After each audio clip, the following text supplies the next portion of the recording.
Thank you for joining us, everyone, and welcome to this special session on Melbourne Events Vaccinated Economy Trials. It's very timely as we really start to look at our event calendar firing up again, and particularly as well as we look at our business events calendar also reactivating and some really great activity coming into the pipeline, both for this year and certainly into the first quarter of next year. Can I start, first of all, by just acknowledging the traditional owners of the lands on which we all gather. In particular, I'm meeting with you on the lands of the Wurundjeri people of the Kulin Nation and pay my respects to their elders, past, present, and emerging. These reopening sessions have been incredibly, well, first of all, incredibly welcome, I think, by the industry, but also very popular. And over the last couple of weeks, we've conducted several of these to really help the industry plan and prepare for their reopening. This one in particular, as I said, is really important because our event calendar, thankfully, is firing into high gear. We've got things happening now and into the early part of next year. But again, as I also said before, our business events calendar is really showing very quick growth and reactivation, which is fabulous to see happening. Before we get started with our formal session, I just wanted to do a little bit of housekeeping with us. So as per normal, when we do these, your microphone has been muted and of course your camera is turned off. We are asking that you please post all of your questions into the Q&A, not into the chat box. It gets a little too difficult to try to manage both of those platforms at the same time. So please, all questions into the Q&A box. And also just wanted to note that we are recording this session today. So this will be available for viewing after the event as well via the VTIC website. I also wanted to take a moment and thank our partners that we have been working with on bringing this event to you as well. Acknowledging, first of all, our friends at the Melbourne Convention Bureau, also the Meetings and Events Australia, Myer, as we all lovingly know that organisation, and of course EEAA, or the Exhibition and Event Association of Australasia. We've worked very closely with these three organisations, and many of the people on the line today are from, not just from our VTIC database, but also from our partners' databases as well. So just a very big welcome to everyone and a thank you to those partners for working with us today. I'd like to now introduce to you our presenters for today. And we're very fortunate to have quite an experienced lineup of people to talk about preparations from a range of different perspectives. First of all, we're going to be hearing from Lung Ong. Lung is the program manager with the Vaccination Economy Trials and of course within the Department of Jobs, Precincts and Regions. So we worked with Lung as well when we did a session like this on our regional trials that were conducted. So it's really terrific, Lung. Thank you for being with us today to continue this for our events members as well. We're also welcoming today James Reid. James is the Executive General Manager of Operations at the Victoria Racing Club, and of course very actively involved in the initial trials that took place all during the Spring Racing Carnival period. And at the same time, in that weekend, also we're pleased to have Glen Hirst with us today. Glen is the Director of Presenter Services with Arts Centre Melbourne, and between both the VRC and the Arts Centre, they were very involved in that initial trial in the opening weekend of our kind of self-made long weekend here in Melbourne. We also have joining us today as well the CEO of the Melbourne Convention and Exhibition Centre, and someone many of you on the line would know well, Mr. Peter King. And Peter will be talking about some of the things that the Convention Centre has been doing in preparing for what is already gearing up to be an incredibly busy time. So that's really great to see that our business events calendar is reactivating. And of course, last but not least, we have with us as well Jason Marriner, who is as well the CEO of Marriner Group.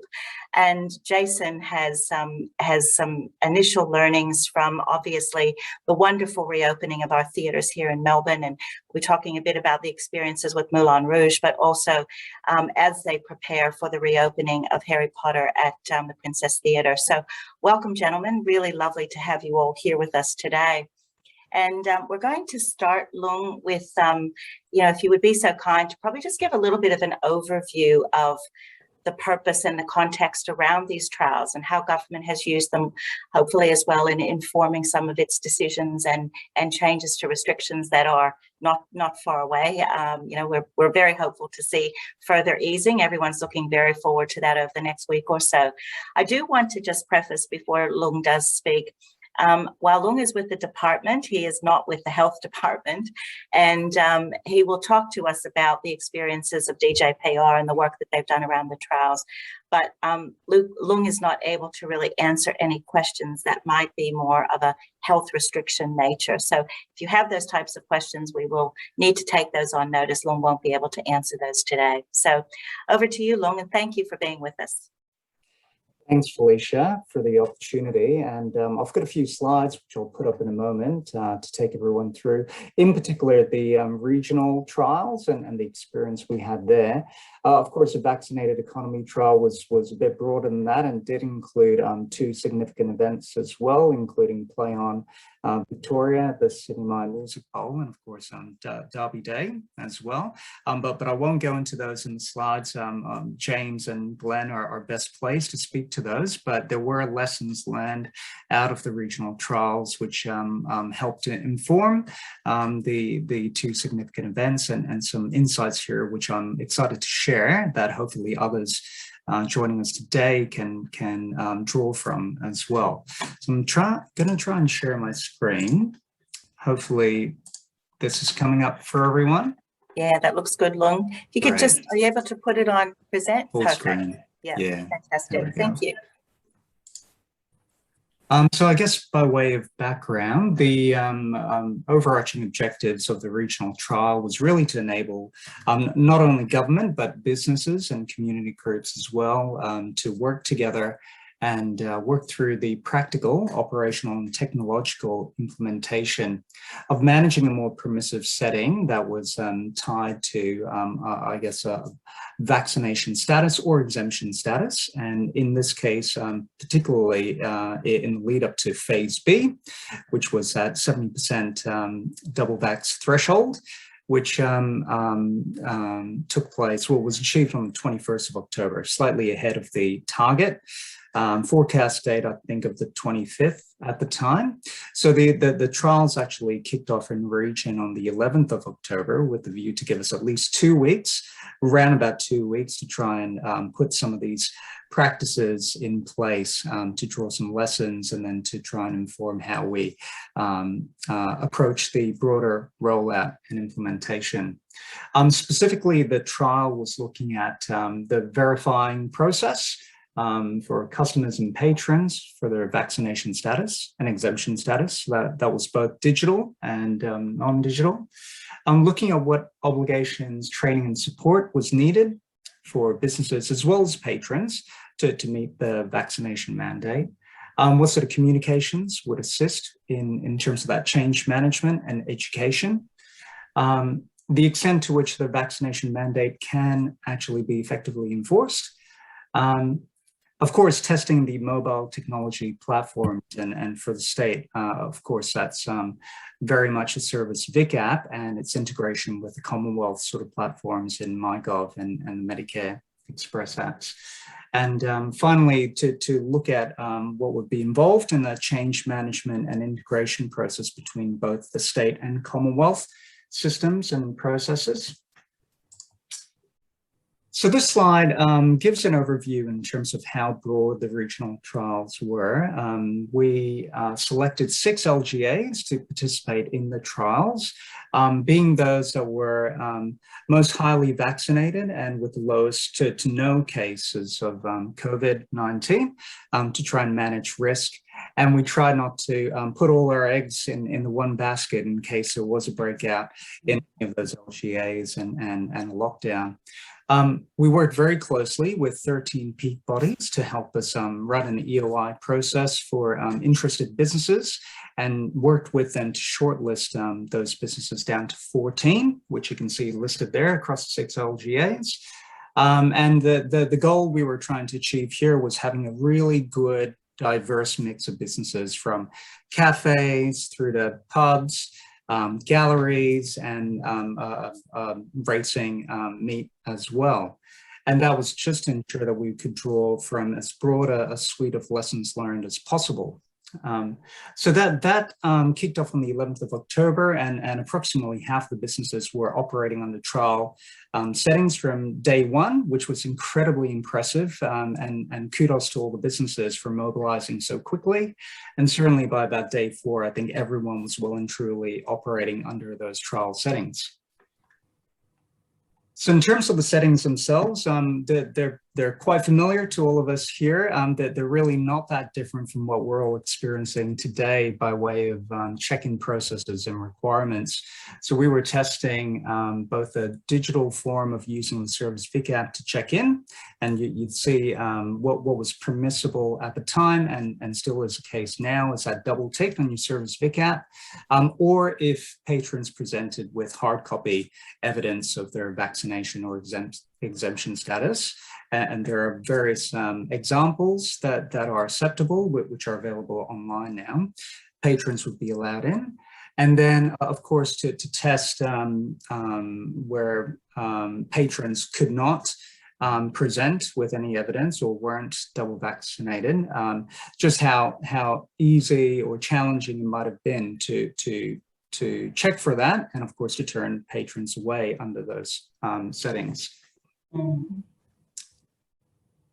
So in terms of the findings, and the trial period was cut short a little bit. We were aiming for 14 days, but I guess on the plus side, we all achieved phase B, that threshold, a couple of days early.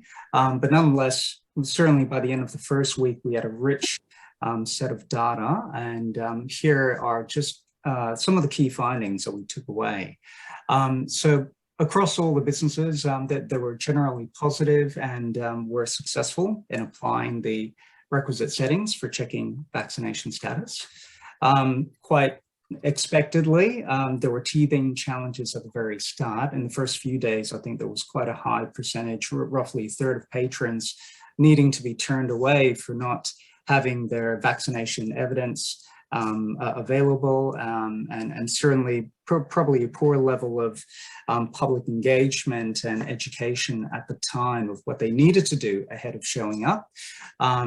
Bearing in mind that at the time the trial kicked off, we didn't yet have the big public education campaign, which many of us here would now be quite familiar in seeing on television and elsewhere.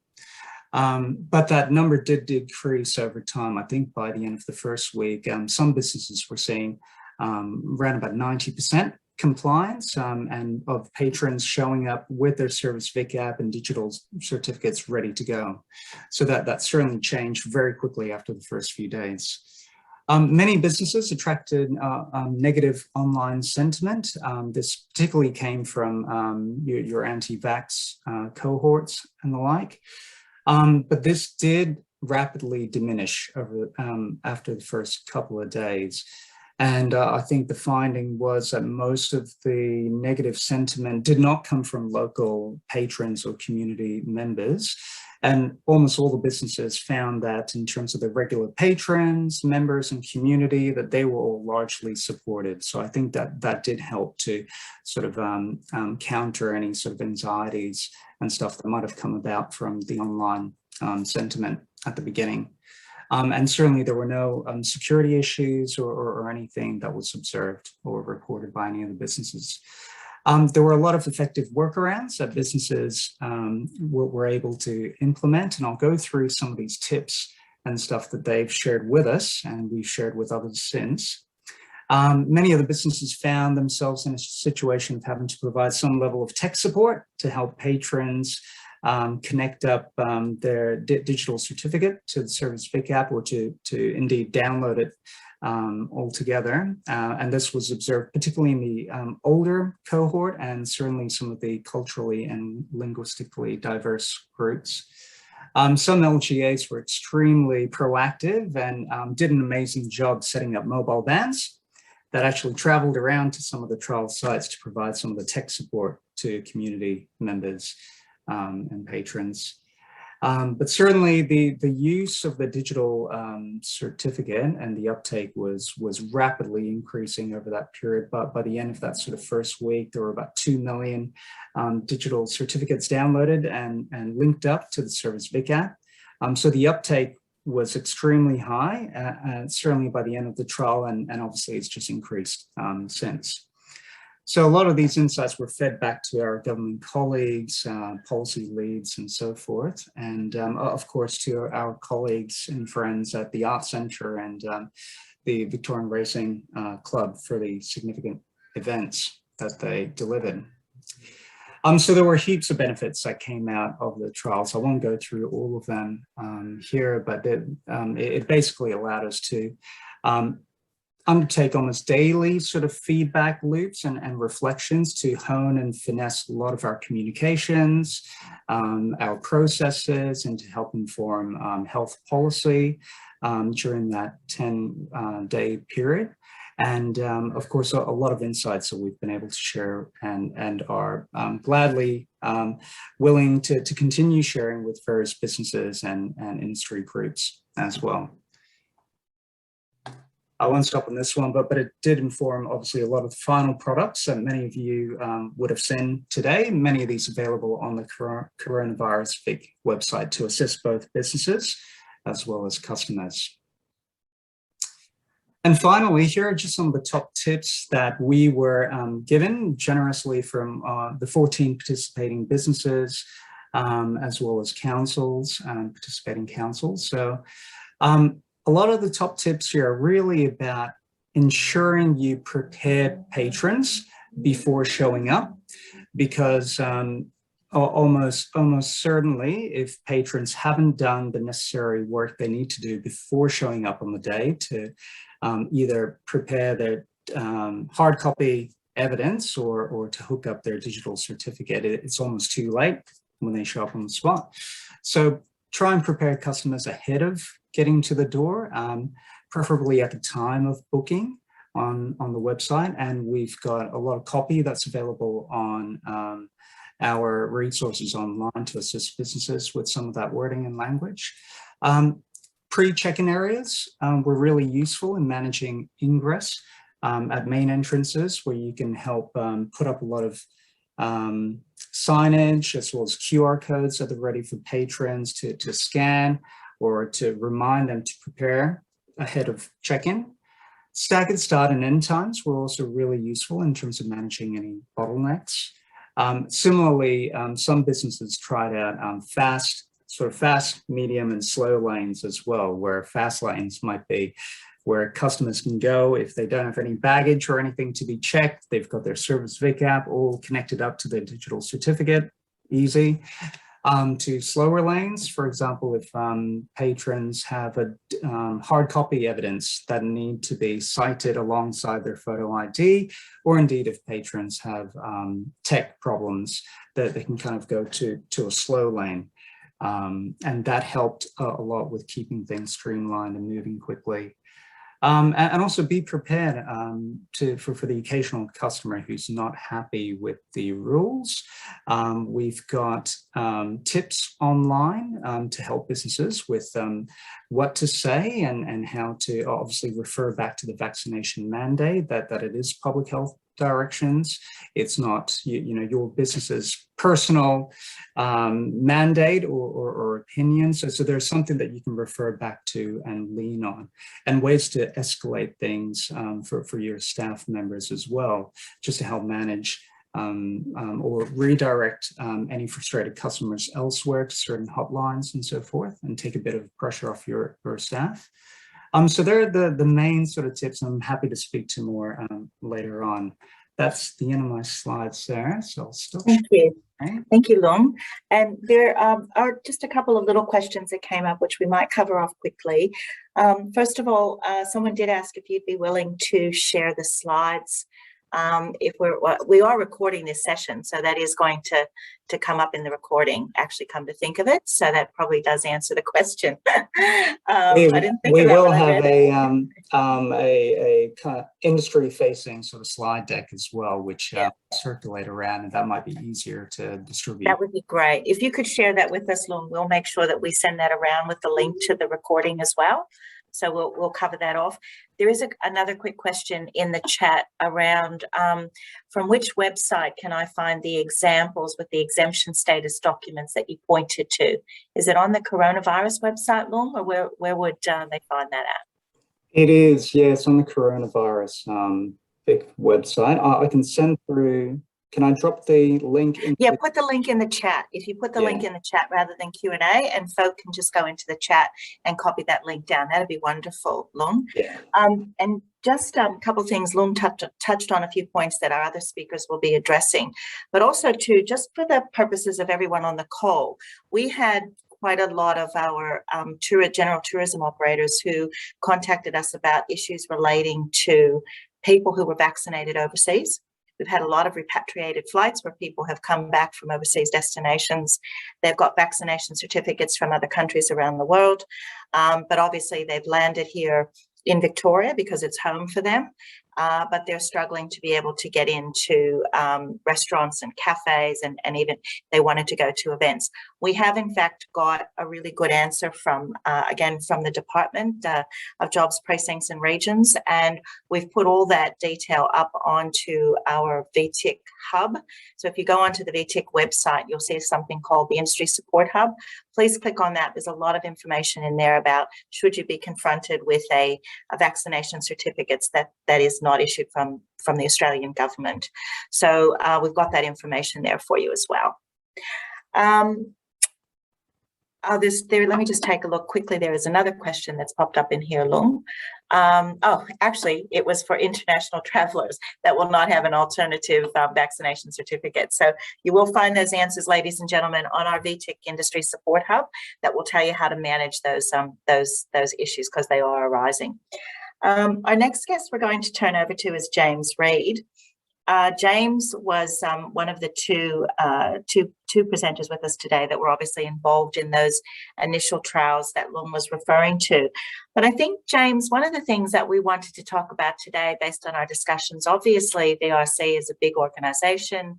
It's got a lot of resources at its disposal, and also has a really great connection and communication pathway into government. So wanted to talk a little bit today with you around learnings for some of the smaller businesses that are smaller events and event organisers that would be with us today, and how do they manage some of those challenges that you might have seen presented through the trials. So over to you, James. Thanks, Felicia, and good afternoon, everyone. Yeah, it's a really interesting one to be in the trial, and the fact that VRC does have almost the ear of government, or at least department heads, particularly this year, trying to reopen the industry under the trial phase. So I think the things that I'll touch on are easily transferable to other events. So the first one is, engagement with any government agency that comes out, because we as event operators or event organisers engage with obviously the standard set potentially of around the emergency services, so police, fire and ambulance, but one which sometimes we don't engage with is an authorised officer who's there to almost police us against certain permit conditions. And that's what we did before our Derby Day trial, was get together the authorised officers with the police commander to make sure everyone was on the same page around the expectations of how we deal with certain stuff around COVID non-compliance, because we were operating under a banner of, we went into the event on the Thursday night before we got the approval lifted, was you can't dance outside, you can't vertically consume outside, and that was all changed. So we had to reset the expectation on that. There was not so much around the authorised officers issuing non-compliance notices to us, but we're all a big team, and that's what events people are. We see it as a team-based, almost a team-based sport. We go in to try and fix the solution, and that was to set the expectation for the government agencies that would come along. Also the engagement of the patrons. having a ticketed event was fantastic. We knew the individuals by name, address, and also mobile phone number. So therefore, we could issue messaging to the patrons at any point along their journey, getting to the venue or even when they get to the venue. So not only did we do that, but we also did our messaging at gates. We used staff to check for QR codes, but also as they were checking into the QR code, they also would talk to the patrons about where they went, because we changed the way in which our venue operated. When traditionally you'd have some outer turnstiles and then you'd be in the general admission space. What we did was we shifted that view and said, well, if you're in the betting ring, that's on the concourse. So you had to have a ticket to get in there, but then once you're inside the gate, that's when you're directed to your specific zoning. So the engagement with patrons started, well before they were arriving at the venue. One of the other things we did with the any issues around non-compliance from a COVID issue was, instead of having the authorised officers call either myself to deal with the issue, I was busy running the event. So we set up a centralised email which went straight into our control room, where if the authorised officers saw an issue around non-compliance or what they thought was non-compliance, they could easily put it into our control room. The guys could manage it, or they could assess it, and then they could manage it, fix it, resolve it, whatever the course of action was, but also communicate back to the direct authorised officer. And what we found was it was a really quick way of resolving any potential issues or questions. And that led to no reports being issued by the end of the day, apart from really good feedback from the authorised officers.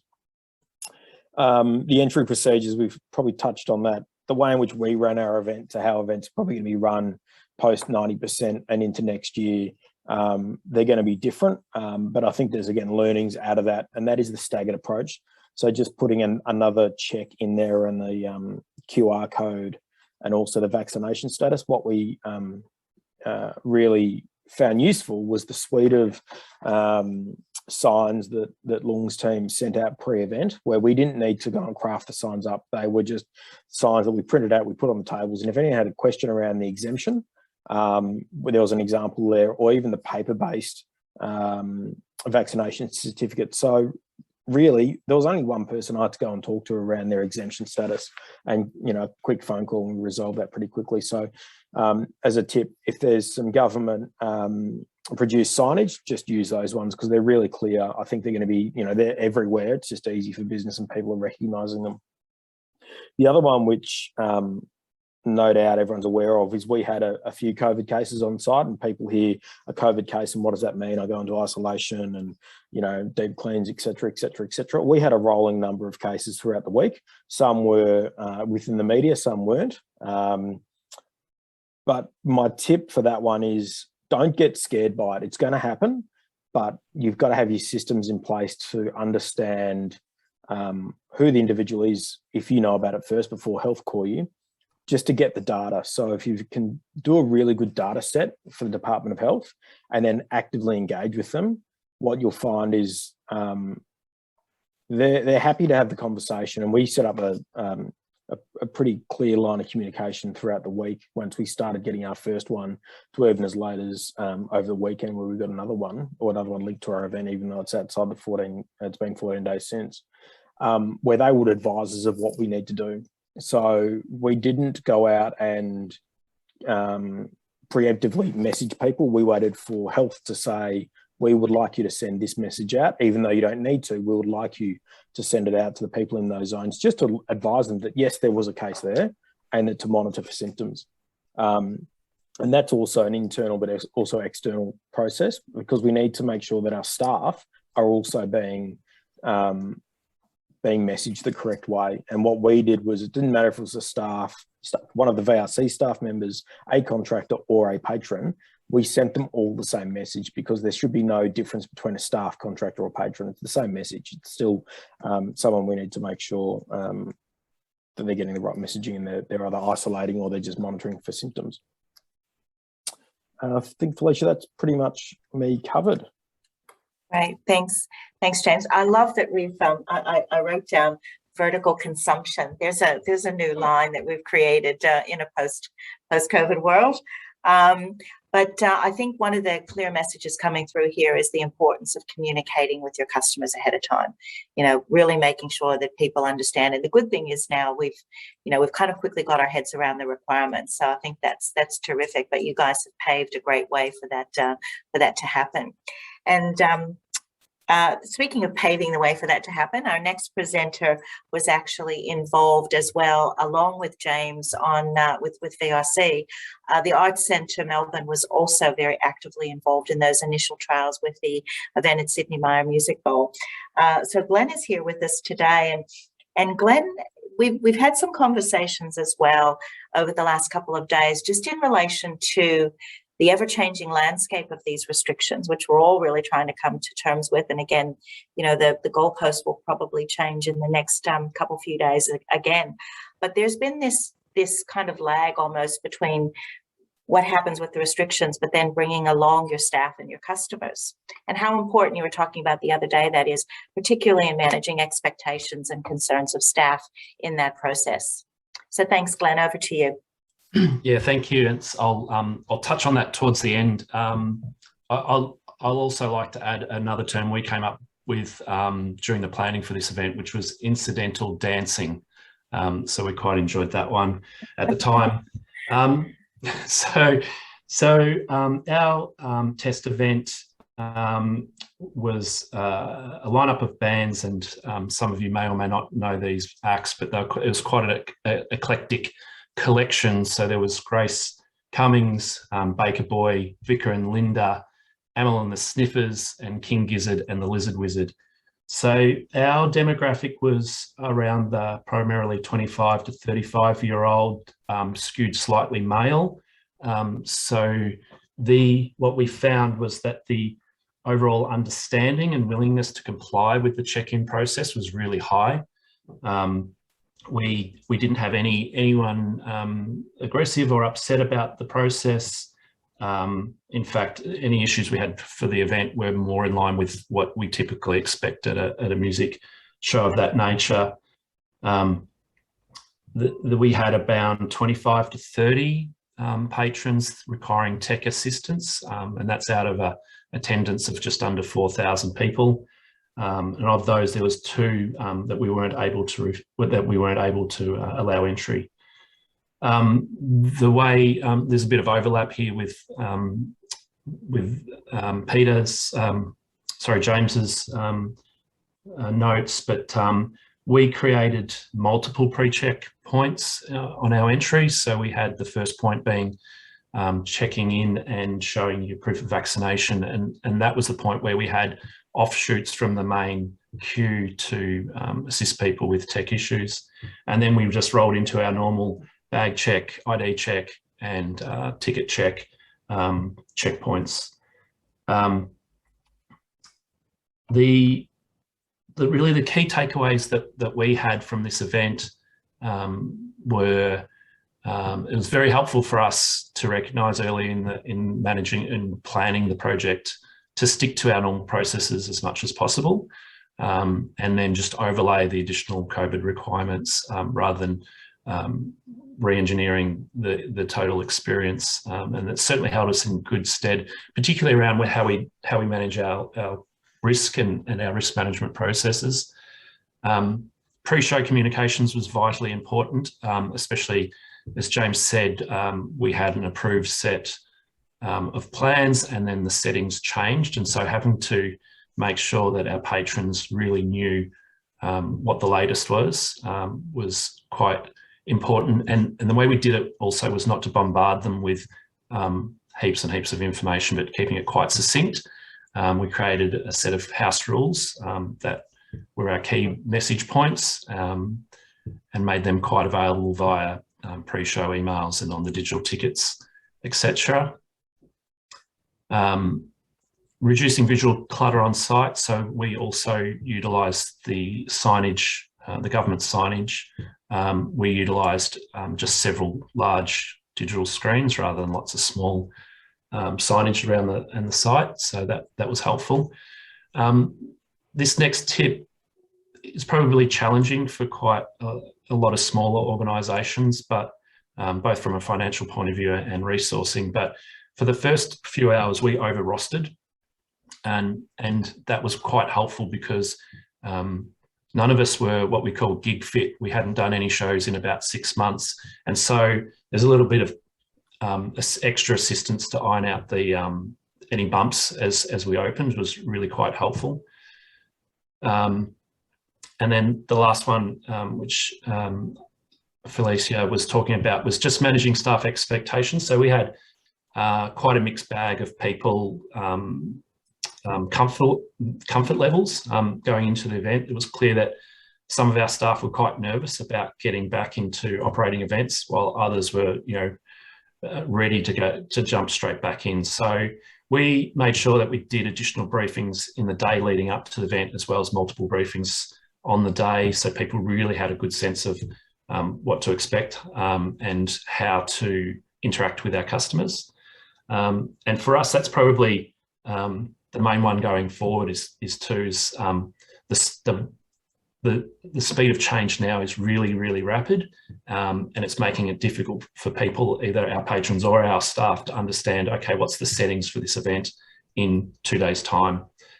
So we'll be really focusing on putting some time into making sure our staff are really well briefed moving ahead, and that's not just at the Sidney Myer Music Bowl. We're opening up Hamer Hall in December, the State Theatre in December, and then our smaller theatres in January. So they're probably the two big ones, regardless of what the settings are, is communications to patrons and really solid briefings to your staff. Thanks, Glenn. I think that's really sound advice. I found it fascinating that you said through all of that, there were only 2 people that you had to refuse entry to your event at the bowl. That's quite amazing. I don't think we saw any exemption notices or letters that we had to assess either. But I think we benefited from having that younger demographic that had already, most of them have figured it out. Yeah, that's right. Just a question I had in my mind quickly, Glenn, was just, did you see any marked increase in the length of time for processing entries for people?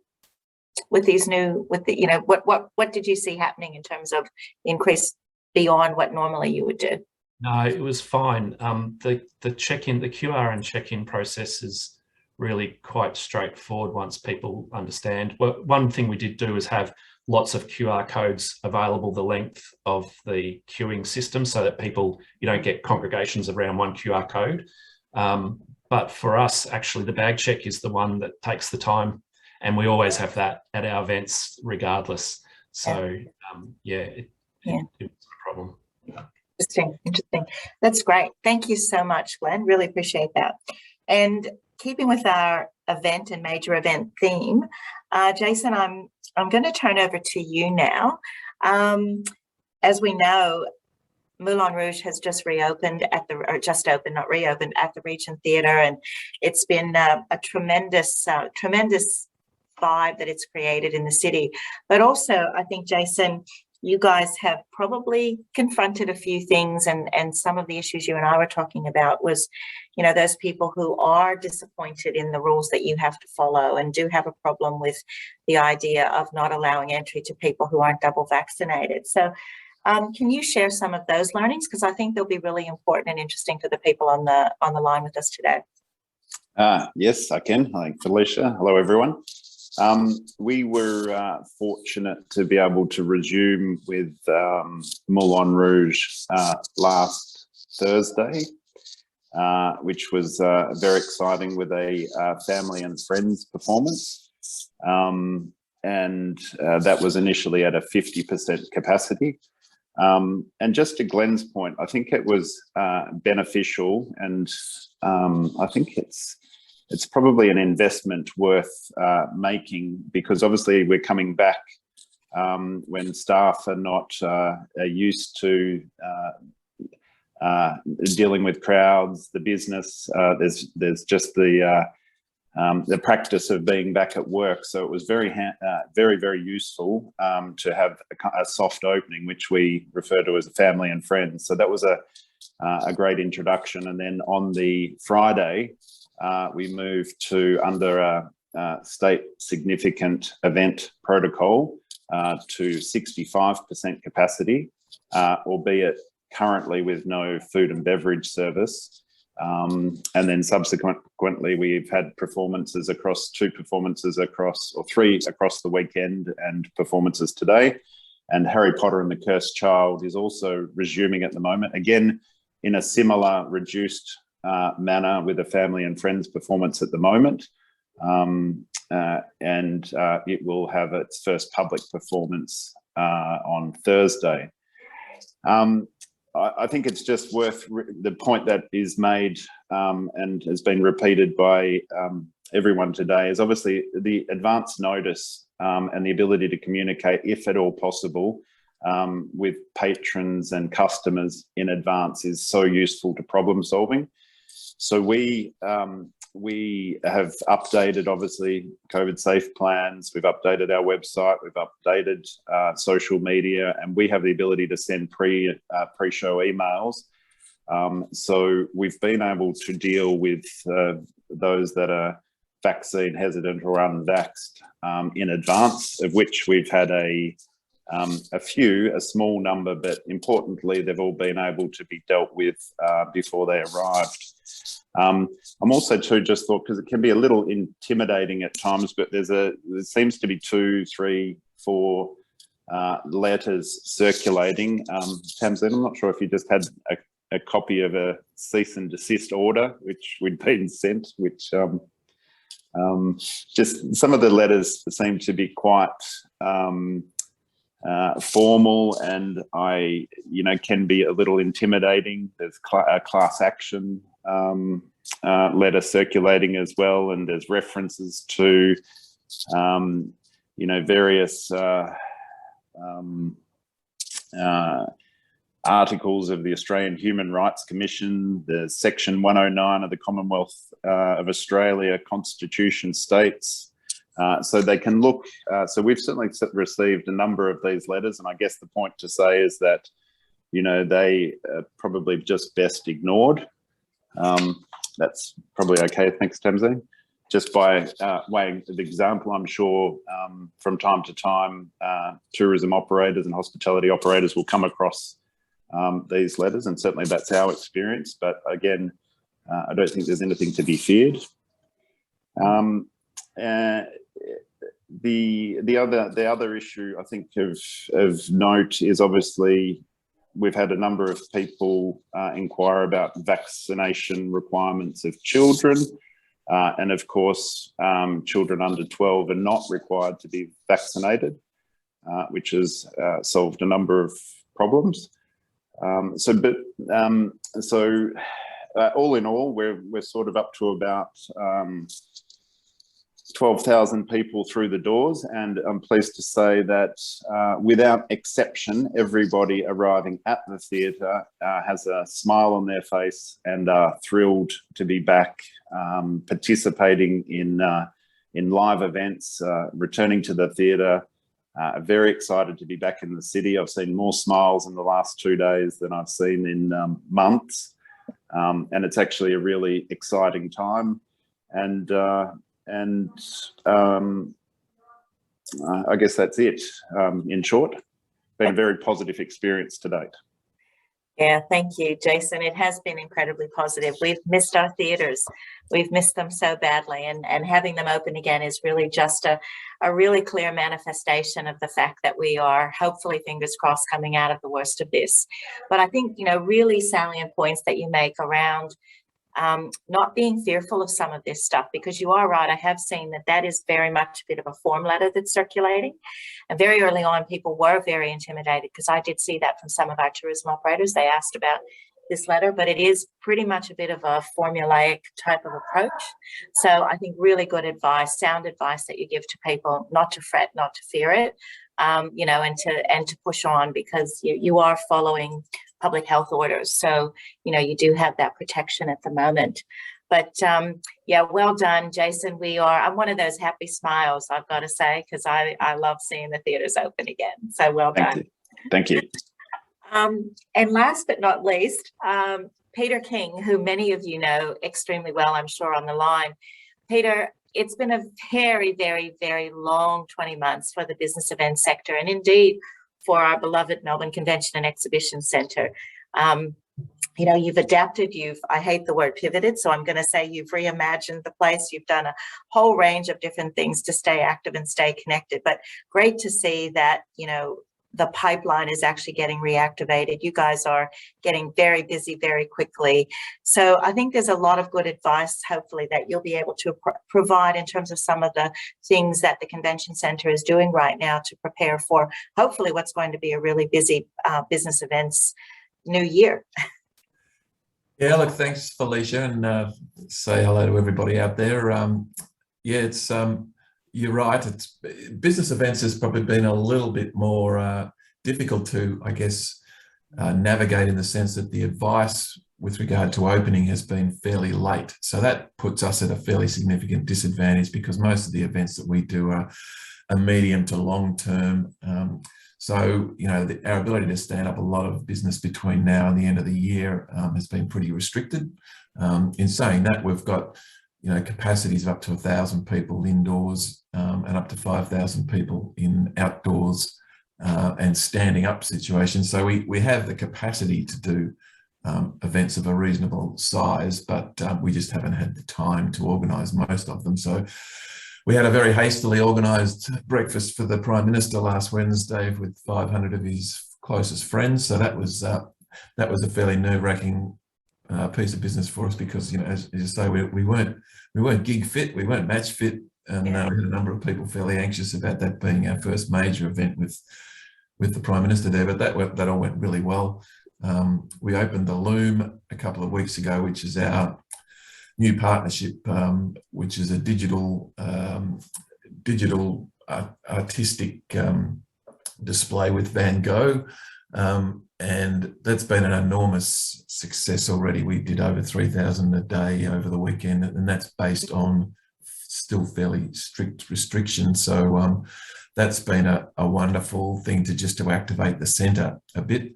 We've got about 40 events on between now and the end of the year, of which about 6 or 7 of them I think are forecast to be up over 1,000 people.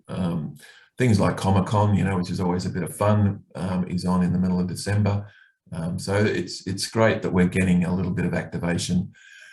Being a venue safe approved venue under the Victorian Government Public Events Framework, it means that our customers don't have to go through any additional sort of actions taken with regard to setting up their events. If they come into our venue, they are approved to conduct business. We have, I guess, a very strict COVID safe practices in place now, which is pretty much sort of protocols that you'd expect across any of the events industry. You know, we've got venue safe advisors working alongside all of our customers and contractors and our staff. There's some specific QR coding, obviously, COVID marshals in the spaces. There's a lot of signage that we've put into place, obviously, as well, just to reinforce the key messages. You know, we've lifted cleaning and hygiene regimes. You know, ventilation and air conditioning are all operating up over 100%, just to make sure that there's appropriate ventilation in the spaces. So a lot of training and a lot of preparation has gone in to create a really safe environment for any of our potential customers. So the good news is, I think, that the roadmap indicates, hopefully within the next couple of days, we're going to get announcements that we'll be, you know, almost back to business as usual, indicating that there'd be no attendee caps and no density limits. So that's, you know, sort of fingers crossed what we're hopefully anticipating, which will be in place really as of next week. And that really sets us up, as the business events industry that just needs to rebuild confidence and to give some certainty. So that really sets us up for the future. So it's more about February, March, April, May. For us, we've got a really solid book through that period. I think we had 50 new event approaches just in this last week, which is all new business, predominantly for 2022. So there's a real desire for people to get back to business quickly. We believe we've got the environment to be able to conduct any type of event safely.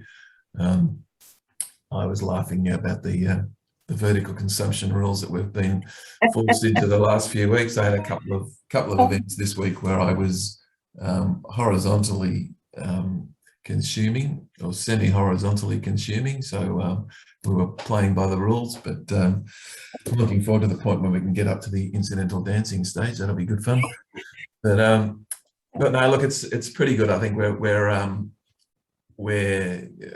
very optimistic about the future. We think it's going to be a pretty quick recovery, and we've got some great business in the pipeline for next year. So it's a bit. Thank you. That's so remarkable to hear, Peter, and such good news after the many, many months, weeks and months that we've all been talking about business events and the challenges with the sector. It's just so great to see that the recovery, I don't want to say the word recovery because we've got a long road to recovery, but the reactivation process, I think, has probably been a lot quicker than any of us had imagined it would be. We'd hoped it would be like that, but you never know what we're going to be dealing with. So really great to see, to see that business coming back, that pipeline, quickly activating. We do have just a couple questions and comments here. I will go through as quickly as I can. The first one is just gorgeous from Colette, saying that she's really pleased to see that event organisers are having such positive experiences with audiences, and it's a real relief, because I can imagine it, a lot of the businesses who haven't had the benefit of being able to, jump into this process early, as many of you on the call have today. It is, I would imagine, very relieving for them to hear about your experiences. There's a comment here from Kate. They conducted a fun run in the Yarra Ranges this weekend, rapid ascent for 500 people, and the check-in process worked extremely well. Happy people ready to get back into events. It was lovely to see. We're hearing lots of those kinds of comments at the moment, Kate, so thanks for sharing. Gemma has actually posted up a really good, it's more of a comment than a question. The people that we've spoken with today have all had the benefit of being able to communicate in advance with your customers. And it's actually been, obviously a big benefit in how you've managed the process. But what Gemma's talking about is the challenge for community events that don't necessarily have that same level of being able to connect immediately with their audiences. What she's talked about was we're in a culturally diverse community, and we had a citizenship ceremony at the weekend where about 50% of the people didn't have their vaccination certificates linked into the app, despite being told to do so in advance. So it really slowed that check-in process. I do take on board, Gemma. I think that's probably a really challenging piece for community events, and hopefully as we get a bit more adept at this and there's a bit more experience out there, that some of that will dissipate to a degree. There are a couple questions I do want to go through quickly. Lung, this probably is directed to you, but I'm not going to direct it to you because it's one of those things that I promised you wouldn't have to answer. So we'll try to work our way through this one. It's quite a long comment/question. Is it possible, this is from Josephine, is it possible that the state regulations will be relaxed somewhat in 2022, e.g. non-vaccinated patrons, delegates could be allowed at events, hospitality venues, etc.? This means regulations and public health orders could change from time to time. Someone purchases an event ticket to the date of the event itself. Should the event organisers follow the state or event regulations and public health orders where the event is hosted, or can or should each event organizer decide what level of restrictions they want to push regardless of the venue? Look, generally, from the experience that we've had, Lung, and happy for you to jump in if you feel you want to answer this, but I think the advice that we've been giving everyone is you have to go by the advice of the day. And the advice of the day right now is that, staff need to be fully vaccinated from, I think, the 24th or 26th of November. Both retail and accommodation staff will need to be fully vaccinated. So the rules, they are changing slightly when it comes to some of the vaccination requirements, but it's actually bringing more requirements in, not less. Now, at this point, there has been no evidence of when that will be eased. I can recall the Premier actually talking about the fact that this would still be in place at the time of the Grand Prix, which is in April of next year. So as an event organizer, you are going to have to follow whatever the restrictions are at the time. And at the moment right now, as far as we know, at least out to April when the Grand Prix takes place, the current measures will continue to be in place. Lung, again, don't know if you'd like to add anything into that comment there. No, I think for Felicia, your response is spot on. It will be the directions at the time, and I think at this stage it's far too early to tell what will happen. As we all know, things are evolving at such rapid pace, and of course, as borders open up internationally, we don't know exactly how things might transpire there. So I think it's a bit of a watch this space. And I see one part of the question towards the end there is if operator decides to put in place their own regulations that are stricter rather than softer than the public health directions, although I see that as being quite rare, can they go ahead and do that? I guess the general view is, well, you certainly can't go more relaxed in the public health directions, but if you do want to go stricter, I don't see why you couldn't, but obviously that comes with its own sort of implications, I guess, for the business to justify that amongst your members and consumers, and I guess that there's risk in you know, any sort of blowback by way of discrimination. So again, without knowing exactly what types of additional measures a business wants to put in place, it's hard to say. But I don't think there's anything that precludes a business necessarily from having additional measures on top of the public health directions. Yeah, but just operating at a minimum, that must be in compliance with the current orders of the day. There's a quick question here that's open to everyone, following on a bit from Peter, but as I said, possibly question to all. What are the priority actions that could or should be undertaken to build confidence in event organisers and customers? That's a really interesting one. Throw open to the floor. Anyone that might like to jump in on that? James? Yeah, I think how we build confidence in the event organisers and customers and the community is getting out there and doing what we do best.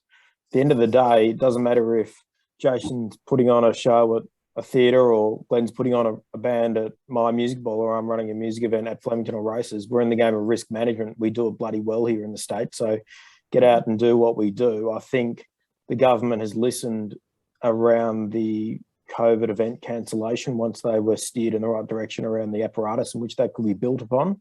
I think we just get out and put the event back on.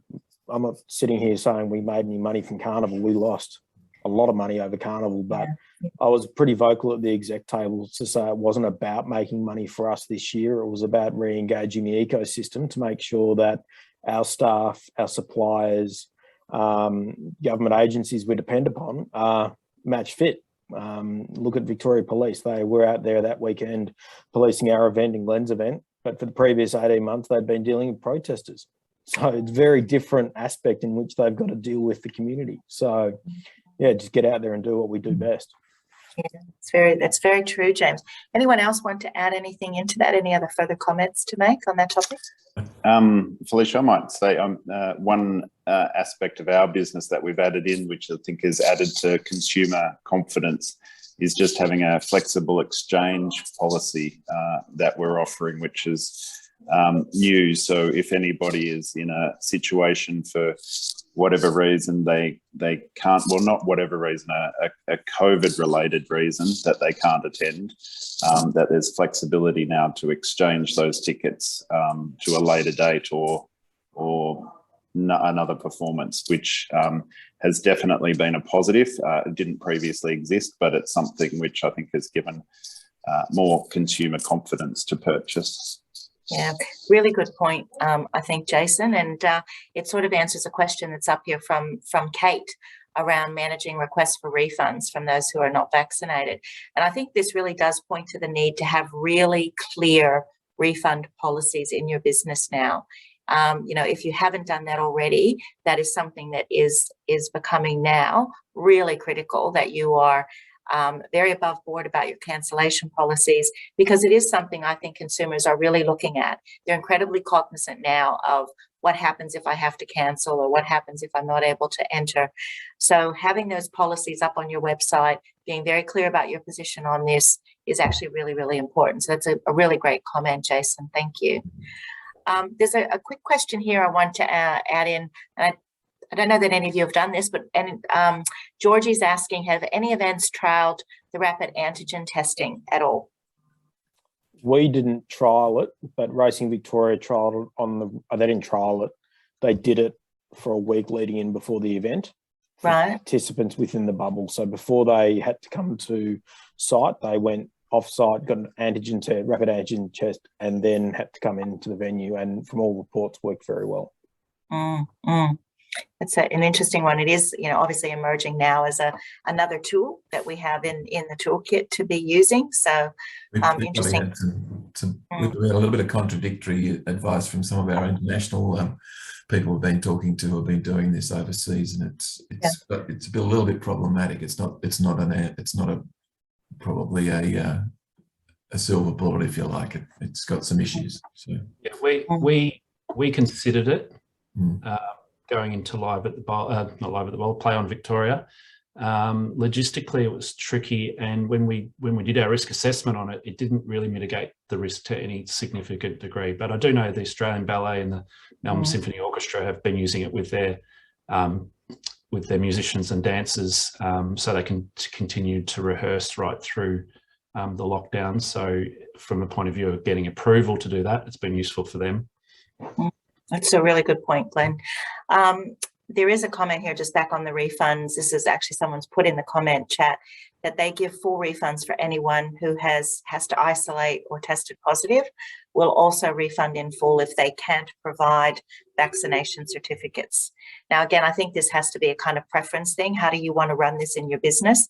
I guess the issue that we're really talking about here is you must be very clear on what that policy is and make sure that you're publishing in advance.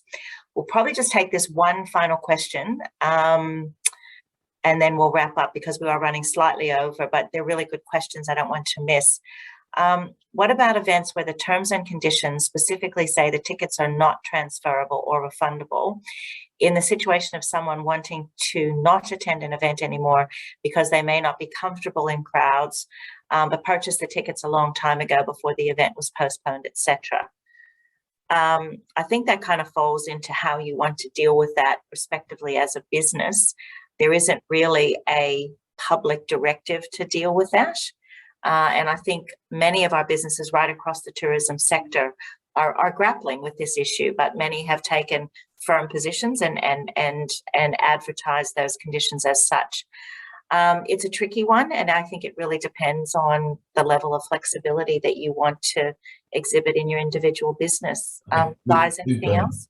We're sort of slightly different in some ways, but my view is that we're here to provide a great customer experience, and we need to be flexible, and we're not in the business of making money out of cancellations. So just provide a flexible outcome that satisfies the need of the customer. I think is one thing we've done with the terms and conditions, because like Mariners, we've got flexible refund policy, but we've now got 3 different versions of terms and conditions depending on when people bought their ticket. So we're contacting people that with the old ones to say this is the new conditions of entry, conditions of purchase, and there is flexibility if XYZ, and if you want to go down that path, please contact us. So yeah, flexibility, and yeah, it's making sure that our patrons our customers are happy with that outcome. So yeah, my advice is to do what you can there. I mean, I don't know. There is a question here from Georgie just at the back end that's related to this discussion, but I'm not sure that there is a set of consumer law requirement around this. I don't know. Gentlemen, is there anybody that's implementing anything in their business as a consequence of consumer law? No, not seeing any answers there. So I don't think there is any. This is the difficulty with this one, is that there isn't a very clear directive that you can hold, hang your hat on and say, I'm doing this because it's the regulation. So it is a matter of really kind of, I guess, understanding the position that you want to take. But I think, as everyone has said today, trying to be as flexible as you can, recognizing that we're in a very difficult and challenging time where the environment's changing regularly. So we've run, as I said, a little bit over time, but I think this was really, really good discussion. I want to thank every one of our presenters today. It's been a really, really informative session that you've all shared, and you've all brought a great deal of your own insights and experience, and mostly your honesty to this process. And I think what we're all seeing is, you know, there isn't any, to a degree, there's no right and wrong here. Everyone is really learning. Everyone's finding their feet in a very new world. So I just want to, again, thank Lung and James and Glen and Jason and Peter for sharing, first of all, for taking the time to be with us today, but also for being so generous in your sharing and in your thoughts and helping people to navigate what will be a pretty challenging time for all of us to get our head around. So thank you very much. And most importantly, thank you everyone that's still on the call with us. As I said, we'll be putting all this together into a packet that we'll send off to everyone that was registered, including the link to the session today. But thank you for being with us. And also, just lastly, for those on the line, just wanted to remind everyone that we've got an end of year celebration coming. We've just decided that, it's been another hell of a year here in Victoria, and we need to do a little bit of celebrating. So we are having a wonderful end of year celebration to just get together and have a bit of fun, let our hair down and raise a glass to hopefully what will be a better year than the one we've just said goodbye to. So we're going to be out at Graceland on the 10th of December, and we certainly hope that some of you would join us. You can find all the information again on our website. And it would be terrific if you came and celebrated with us, because, we have been through a lot. It's been a really, really difficult 20 months. But, together we are looking forward to a much better future, a much brighter 2022. And we just can't wait to farewell the year that was. So hopefully you'll join us. And again, thanks everyone for being with us today. It's been great to have you here. And thank you, gentlemen, one more time for the generosity of everything you've shared with everyone today. Thank you. Bye, everyone.